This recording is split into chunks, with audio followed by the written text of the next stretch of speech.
temuin di RCM gimana? Apakah bener anak-anak itu kalau kena COVID pasti ringan? Enggak juga. Selain itu anak-anak gemuk tuh comorbid loh.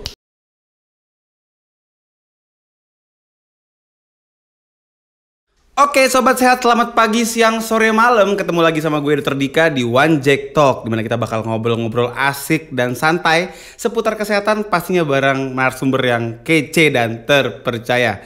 Dan hari ini di depan gue ada Dr. Dery. Halo dok, apa kabar? Halo, apa kabar? Kita pernah ketemu ya dulu ya, cuman udah setahun, udah lama banget ya. Udah lama. Dan beberapa kali ya. Iya beberapa kali, tapi gantian. Posisinya kebalik ya. Posisinya gantian. Biasanya Dr. Dery nih yang wawancara gue, sekarang dibalik posisinya. Iya, gue wawancara doi nih sekarang nih ya. Dok, mungkin boleh dong kenalan dulu sama sobat sehat semua yang lagi nonton nih. Siapakah diri Anda? Iya. Di balik tirai nomor 1. Iya, apa mau di kantong saya gitu ya. Oke, halo semuanya sobat sehat. Nama saya kaku banget gak sih? Saya enggak ya? Enggak apa, ya terserah, saya boleh, gue boleh, Ana, ente juga boleh. Oke, nama saya Dery, Dejandra Rasnaya, biasa dipanggil Dery. Kebetulan ya jadi dokter ya di sini ngobrol sama Dokter Dika, dan saat ini lagi menjalani program pendidikan spesialis di RSCM FKUI di spesialis anak. Masih sekolah. Ya, intinya bisa dibilang calon dokter spesialis anak ya, gitu. Betul. Di UI ya berarti ya? Betul, di UI. Oke. Ini kan sekarang kita lagi COVID nih. Ya. Lagi ya oke lah sekarang udah mulai ngelandai lagi gitu ya, tapi kan masih ada gitu. Betul. Kalau menurut lo deh, yang namanya COVID nih di RSCM dulu deh. Ya. Itu lagi gimana kondisinya dokter? Oke, jadi di RSCM tuh kan ini ya rumah sakit rujukan nasional. Jadi lu bisa bayangin sendiri ya. Orang biasanya datang ke rumah sakit kecil yang bukan kecil, mungkin tipe B dengan bagian-bagian yang ya fasilitasnya juga mungkin terbatas. Ujung-ujungnya kemana paling? Ya ke RSCM kalau udah berat maksudnya gitu ya. Kalau udah berat, jadi bisa dibayangin sendiri gimana di sana standar jumlah pasiennya. Satu itu. Dua, tapi kondisi sekarang memang sedang menurun. Tapi menurunnya di RSCM tuh kalau dibanding rumah sakit lain, sorry nih, banyak banget soalnya. Tetap rame banget. Nggak anak, nggak dewasa. Karena gue sendiri kan megangnya yang anak. Yang anak pun sempet yang COVID tuh rame banget, dan tenaga dari kitanya, dari PPDS-nya, dari dokternya itu kan terbatas juga ya. Jadi itu yang bikin kita sebagai tenaga medis yang orang bilang ya jadi burnout gitu, karena jumlah pasien dan jumlah tenaga medisnya juga nggak sebanding. Tapi maksud gue gini, kan orang bilang kan Om Imron ini, Omikron maksudnya. Omikron. Kan katanya enteng ya, nggak berat-berat amat. Tapi buktinya yang ke RSCM banyak, berarti ya nggak seenteng itu dong. Nah iya, jadi tuh dari informasi yang gue tahu, dia memang tidak seenteng dari yang sebelumnya. Misalkan Delta kemarin angka kematiannya tinggi, cuma harus dilihat dulu faktornya. Jadi memang si Omikron ini dikatakan lebih ringan. Kenapa sih? Karena sekarang cakupan vaksinasi dibanding zaman Delta itu udah lebih banyak ya sekarang orang-orang. Terus kedua mungkin ada orang-orang yang memang sudah pernah kena COVID sebelumnya, jadi antibodinya udah ada. Meskipun katanya antibodi Delta sama antibodi Omikron beda lagi. Jadi banyak nih orang yang udah kena Delta terus jadinya kena Omikron lagi karena mengenalinya, sapamnya ngenalinnya beda nih salah orangnya. Malingnya nyamar gitu ya. Malingnya nyamar jadi nggak ngenalin gitu. Nah itu yang jadi bikin katanya lebih ringan. Tetapi sebenarnya nggak juga. Orang-orang yang tetap punya komorbid, orang-orang yang anak-anak yang tetap punya komorbid, orang dewasa ya bisa jadi parah juga. Jadi jangan sampai disepelein juga. Dan satu, Omikron itu dia nularinnya lebih cepat daripada Delta. Ibarat kata lu kayak ketemu orang nih pas-pasan jalan doang, teng gitu ya. Bisa kena kan cepet banget, emang nularnya 4 kali lipat katanya. Benar. Tapi gini Der, sebelum gue mungkin lanjut lagi ngomongin soal si Omikron ini dan juga soal COVID dan teman-teman ya, gue pengen tahu soal lu sebagai seorang dokter calon spesialis anak. Jadi gini ya, sobat sehat mungkin yang belum tahu bahwa yang namanya kita tuh kalau sekolah spesialis itu adalah masa paling berat dalam kehidupan seorang dokter. Lumayan deh. Iya kan? berat. Udah mana kerjaan numpuk, tekanan dari sana sini. Terus juga kadang kita udah punya keluarga nih, ya kan? Maksudnya udah punya anak, udah punya istri. Cuman nggak bisa gawe gitu loh maksud gue, ya kan? Karena kan waktu lu bener-bener habis buat sekolah, ya kan? Benar banget. Lu nggak bisa gitu, kecuali kalau lu sekolah sambil jualan gorengan gitu, mungkin bisa, lu masih bisa gitu ya. Tapi maksud gue untuk praktek kayak lu sambil ngisi klinik gitu, hampir mungkin nggak kalau lu? Nggak mungkin. Nggak mungkin. Kalau gue dulu agak santai olahraga, karena memang nggak seperti anak gitu yang bisa dibilang 24 jam kali berapa itu dalam di rumah sakit ya. Di rumah sakit kan lu nggak pulang-pulang. Ibaratnya lu kalau ngeliat KTP tuh alamat lu dari rumah sakitnya. Iya kan. Ibaratnya kan di rumah sakit daripada di rumah. Jadi kalau misalnya gitu, bro tinggal di mana? RSCM. Udah refleksnya begitu. Jadi intinya nggak ada waktu lagi untuk nyari nafkah gitu kan. Nah itu gimana sih Der? Maksud lu apalagi lu baru punya anak nih ya. Kongres ya BTW. Laki perempuan? Laki. Laki alhamdulillah. Mudah-mudahan menjadi laki tangguh ya yang perkasa gitu ya. Tapi maksud gue gimana nih lu bisa menghidupi keluarga lu gitu kan sambil lu sekolah dengan pusingnya tugas di sekolah dan juga pasti kan ya lu tetap harus bertanggung jawab sebagai seorang kepala keluarga kan. Betul. Itu gimana sih lu ini Dok? Gampang sih, ngandelin istri. Waduh, enteng banget. Ngomongnya enteng banget ya, gitu ya. Untung istrinya lelaki macam apa Anda? Nggak, tapi emang gitu. Quality iya, nggak. Tapi gitu emang gue juga ngerasain gitu ya. Gue ngerasain tapi syukurnya tadi gue termasuk yang bisa sambil nyambi waktu gue dulu gitu karena nggak terlalu padat lah jadwal gue. Nah kalau lu gimana tuh? Istri lu berarti nerima gitu? Maksudnya nggak dinafkahin dulu sementara gitu? Sebenarnya nafkah lahir maksudnya bukan nafkah batin. Beda lagi. Itu juga dong. Itu juga bener ya. Orang di rumah sakit mulu. Iya. Nggak gini. Jadi memang dari awal sebelum nikah pun gue udah memberikan ini sebagai istilah syarat kali ya. Udah ngasih tahu kalau misalkan gue berencana untuk ngambil sekolah spesialis seperti yang lo bilang tadi dengan kesibukannya, dengan mungkin keterbatasan waktunya ya dia nerima. Bentar. Istri lo dokter bukan? Bukan, istri gue. Nah, wah itu tantangan banget nih. Iya. Kalau dokter mungkin lebih ngerti gitu kan ya. Iya, Put, lo kebayang gak Put gitu, lo dapet calon suami nih gitu ya. Tapi dia udah bilang, ntar gue gak bisa nafkahin lu ya. Mau gak lu? Gue gak apa-apa. Keren. Gue tau banget dia. Iya. Masalahnya gak semuanya kayak gitu kan? Iya, kadang gitu Put. Memang ada orang yang karena gue pernah ngerasain ya. Ini gue jadi agak curhat nih. Gue pernah punya mantan. Begitu gue ngomong gitu persis gitu kan, gue bilang ntar kita kalau jadi gue nggak bisa nafkahin lu ya gitu. Karena mau sekolah dulu. Karena gue bilang gue mau sekolah, gue mau spesialis, gue ceritain. Dia bukan dokter jadi nggak ngerti. Terus dia bilang, tapi kan suami tetap harus nafkahin istrinya. Masa nggak bisa sih sedikit aja gitu kayak gue. Oke. Next. Nggak jadi deh. Jadi ya gitulah karena nggak semua orang ngerti. Tapi istri lu ngerti ya. Nah poin yang ditangkap istri gue alhamdulillah dapatnya yang mengerti gitu ya. Poinnya adalah ya lo jadi investasi sekarang istilahnya. Memang nggak dinafkahi tapi nggak juga sebenarnya. Gue juga ada lah pendapatan masih ada ya. Masih ada. Apa lo ini ya MLM gitu nggak? Yang asuransi. Oh iya. Oke. Nggak. Jadi untuk istri gue satu dia mengerti dan yang dilihat adalah struggle-nya usaha gue untuk ya menjadi orang, karena yang penting itunya kan. Maksudnya usaha sebagai ya laki-lakinya untuk lo bisa nanti gimana kerja kalau ada masalah, lo bisa tetap menghidupi keluarga lo. Itu yang dilihat sebenarnya. Alhamdulillah, makasih ya Bunda C. Makasih ya Bunda. Lo kenapa gue jadi manggil Bunda juga ya? Oh iya. Terus ya alhamdulillahnya masih ada bisa ada project-project lah untuk bisa mengerjakan.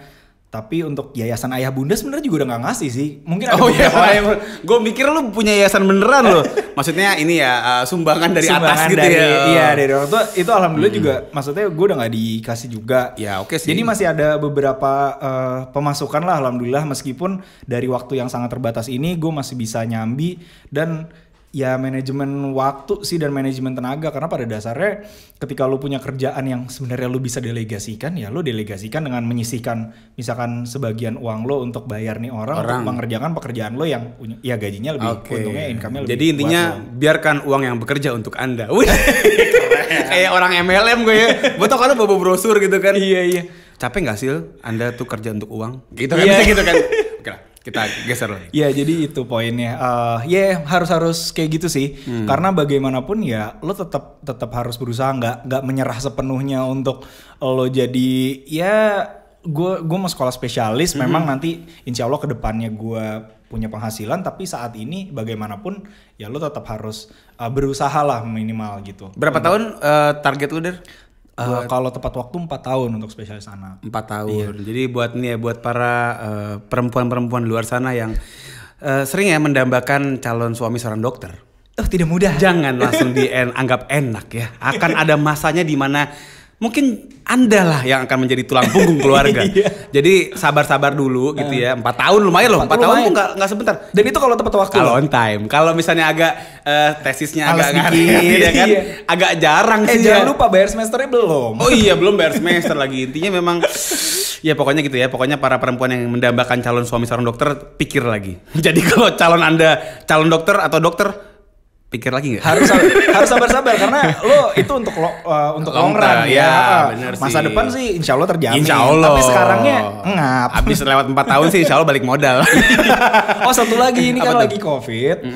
Alhamdulillahnya dapat ini tunjangan. Oh ada ya? Ada. Oh. Ada tunjangan untuk PPDS. Program pendidikan spesialis, peserta pendidikan program spesialis. Oke. Jadi itu yang jadi ya masih adalah lumayan dapat lah ya. kata napas tambahan lah ya. Napas tambahan. Tetesan air masih ada. Masih ada bocoran-bocoran atap masih ngalir lah ya. Jadi ya masih bisa lah. Oke.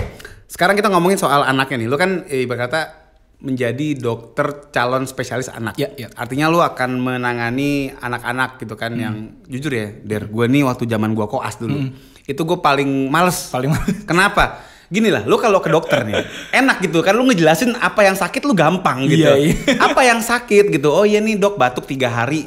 Awalnya gatel, sekarang berdahak. Jelas. Waktu gue koas, gue nanya gitu kan. Kenapa, Dek? Nangis gitu nah, kan, bahkan belum lu nanya pun iya lu baru buka pintu ngeliat lu udah nangis gitu kan.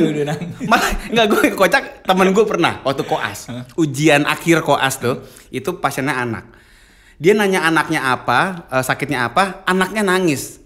Akhirnya apa, dia nangis juga. Karena nggak lulus. Karena nggak lulus. Beneran asli.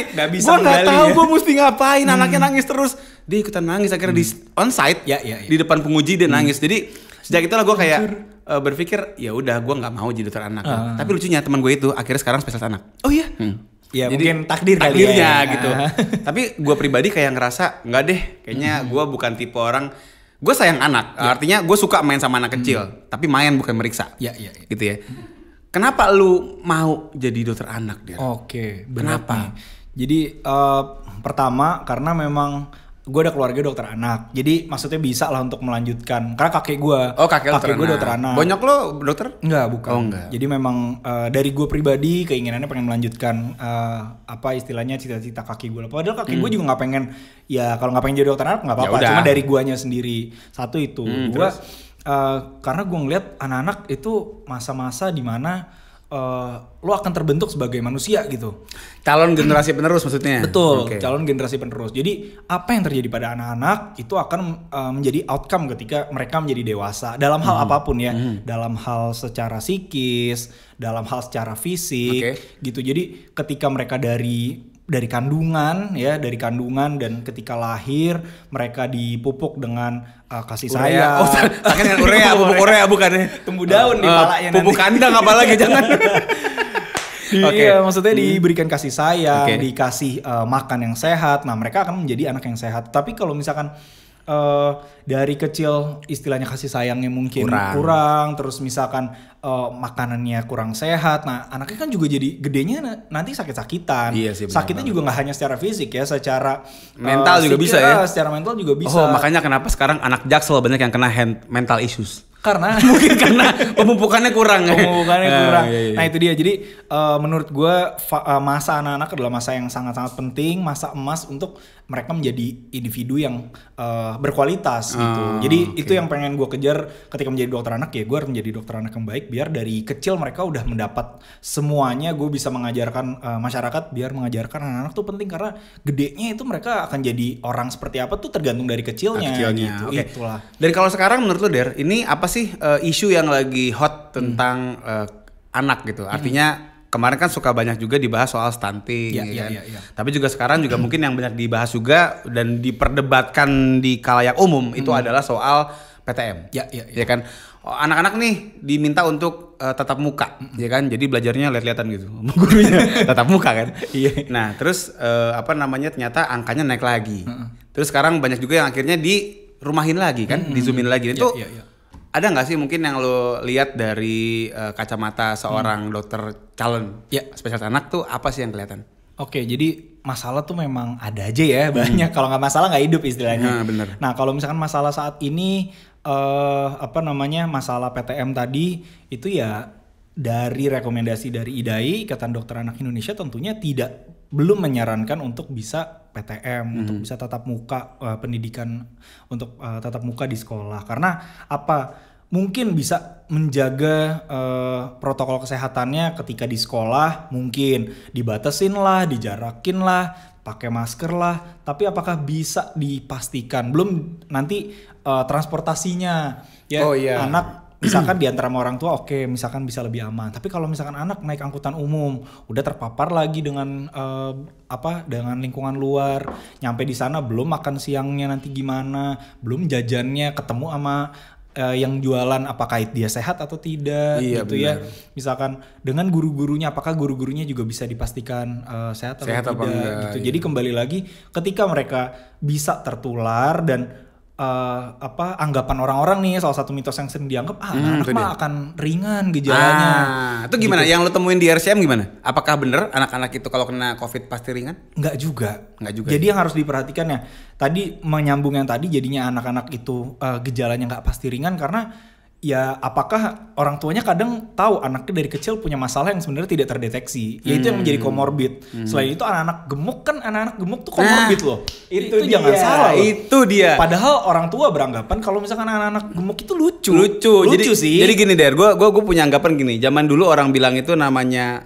anak yang gemuk itu menggemaskan, ya enggak? Tapi kalau sekarang tuh bukan menggemaskan tapi mencemaskan. Oh iya benar. Iya kan?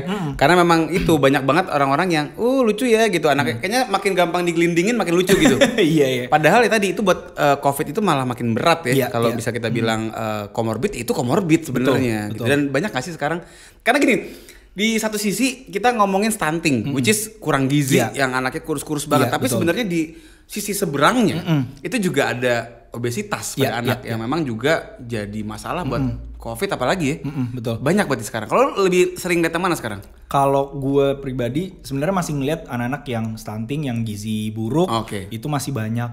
Cuma yang harus teman-teman saat ini juga tahu adalah dari IDAI itu masalah nutrisi pada anak nggak hanya masalah gizi buruk, obesitas juga dan kekurangan vitamin dan mineral itu juga bagian dari masalah nutrisi pada anak. Gitu.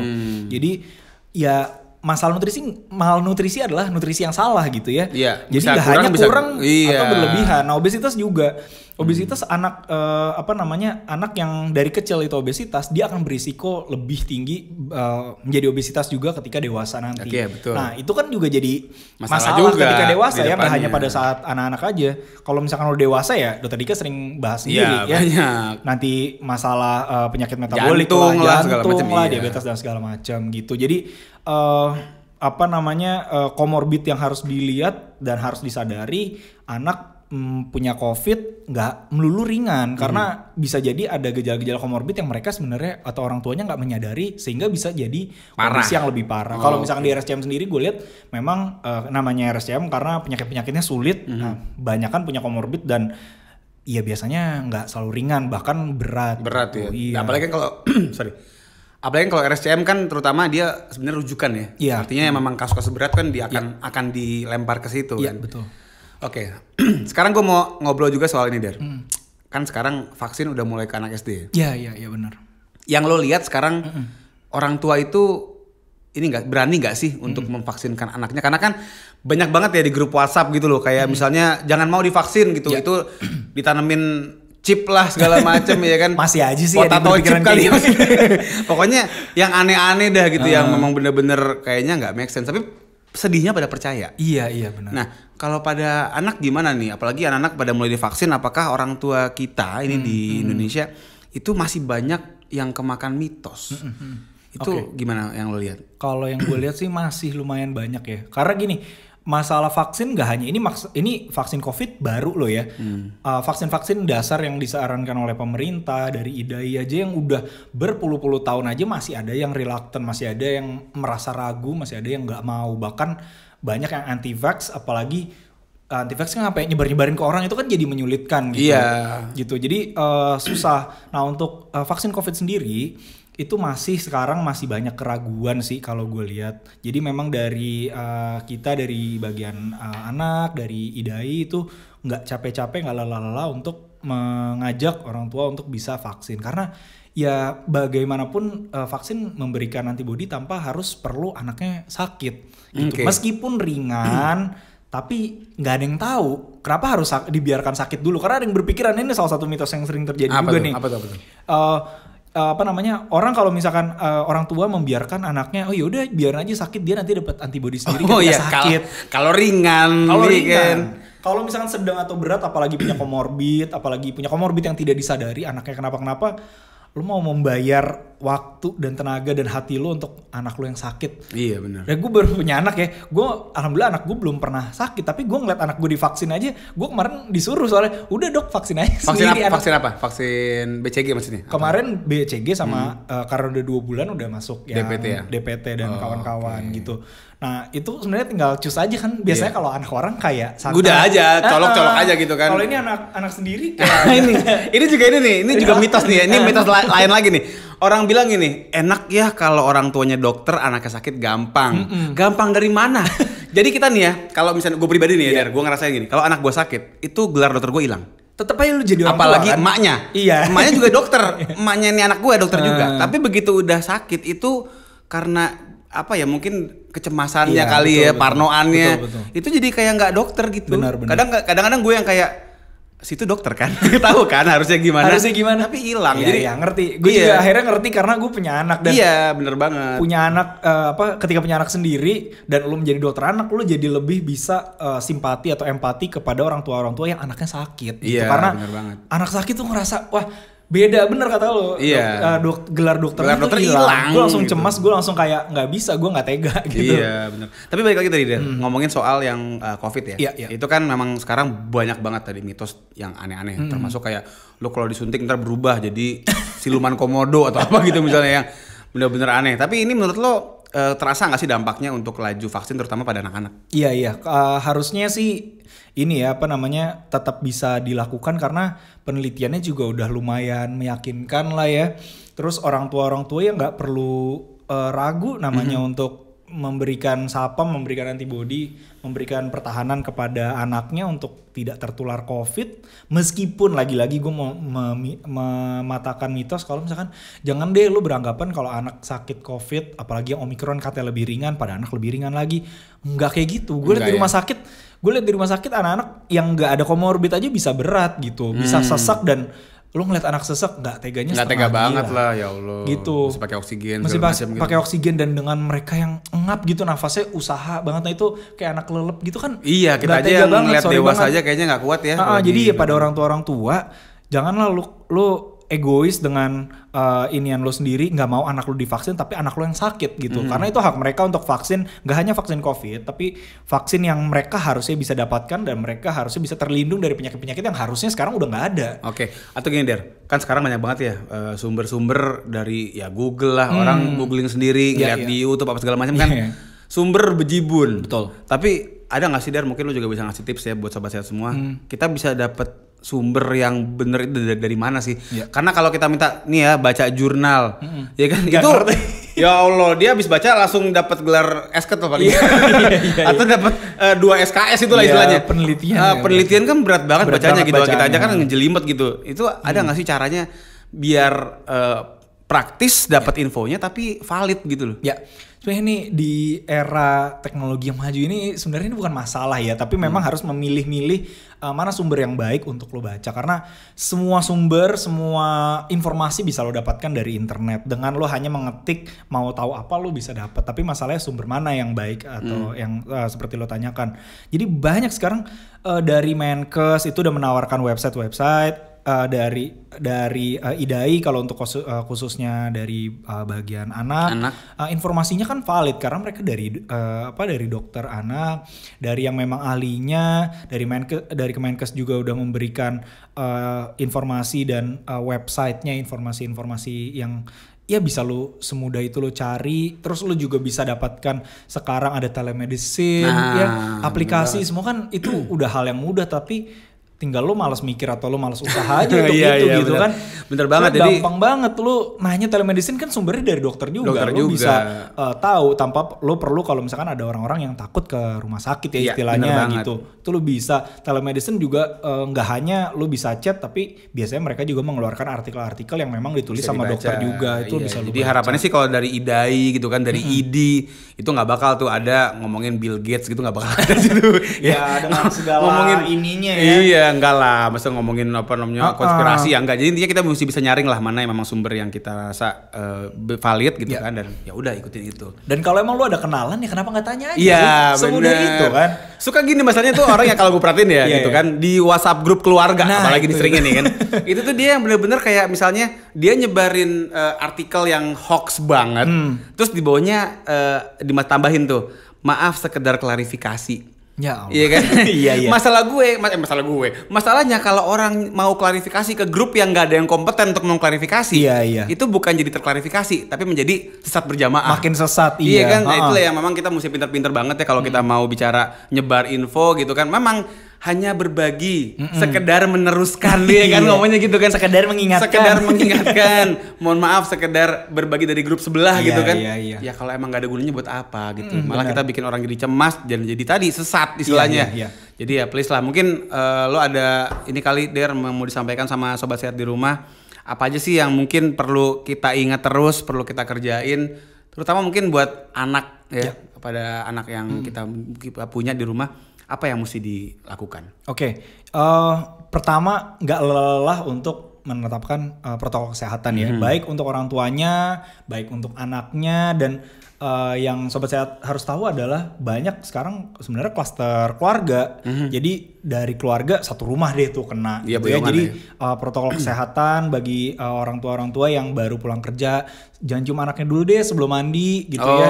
Gitu. Dan di kantornya masing-masing yang menjaga protokol kesehatan dengan baik gitu, biar ngebawa nggak hanya untuk nanti bisa menularkan anak, tapi menularkan orang tua yang udah mungkin lansia gitu. Comorbid juga. Nah itu kan kalian pikirin untuk keluarga kalian gitu. Terus kedua, yang belum vaksin silahkan divaksin ya. Sekarang udah mulai banyak gitu ya untuk bisa fasilitas untuk vaksin ya vaksin. Ada yang udah vaksin 2 kali, ada kesempatan untuk booster ya silahkan booster gitu ya, disarankan untuk itu. Terus mencari informasi yang baik. Kalau misalkan dapat informasi diklarifikasi pada ahlinya. Iya benar. Untuk mendapat informasi ya dicari sumber informasi yang benar. Karena masalah informasi ini juga terjadi di keluarga gue sebenarnya. Karena sama gue juga sih. Iya, maksudnya kita ada yang dokter. Nih, mak gue bahkan ya, anaknya dokter, adiknya dokter, bapaknya dokter, tapi masih suka menyebarkan, bukan menyebarkan hoax ya, tapi menyebarkan informasi yang dari sebelah terkesan secara logis itu cocok logi gitu, secara logis masuk akal, tapi nggak berarti benar loh. Iya benar itu dia, memang cocok logi ini tantangan banget ya buat kita ya, karena kalau sekilas kayak ya udah bener nih info, secara logi benar, tapi nggak ya, selalu benar kayak gitu, jadi memang harus diklarifikasi. Terus ketiga, kalau misalkan sudah anak-anak selain vaksin COVID, kalau ada kesempatan sekarang udah usia 6 sampai 12 tahun dan 12 sampai 17 tahun sudah bisa ya dilakukan vaksin untuk anak-anak untuk mencegah COVID, dan vaksin-vaksin dasar yang disarankan oleh pemerintah dan IDAI ya tetap dilakukan, karena bagaimanapun menjaga kesehatan anak itu ya susah-susah gampang ya, kayak tergantung dari orang tuanya lagi, dan mereka ini calon penerus bangsa ini bukan hanya isapan jempol aja ya, ngomong doang, ini beneran. Kalau misalkan anak lu sehat dari kecil dan ketika dewasa menjadi orang yang berkualitas, tapi kalau anak lu dari kecil udah sakit-sakitan, ya pas gede hanya istilahnya menjadi beban negara karena mereka jadi sakit, tidak bisa menjadi pemimpin yang baik di negara gitu. Ya. Oke, dan satu lagi mungkin juga gue nambahin Der, intinya kalau kita pengen anak sehat itu ya jangan cuma nyuruh ya. Jangan cuma misalnya kamu pakai masker yang bener dong gitu kan, tapi bapaknya ngewer-ngewer kalau pakai masker gitu kan. Di leher ya. Iya di leher tuh di dada. Pakai bikini. Atau misalnya ngomong kamu tuh jangan main handphone mulu dong, olahraga kayak apa gerak gitu kan, tapi juga emaknya juga nonton drakor mulu kan di YouTube segala macam. Jadi memang harus dicontohin karena anak adalah peniru ulung ya kalau orang bilang. Dia tidak begitu pandai untuk mendengarkan dan melakukan instruksi mungkin, tapi dia akan meniru bapak dan ibunya gitu kan.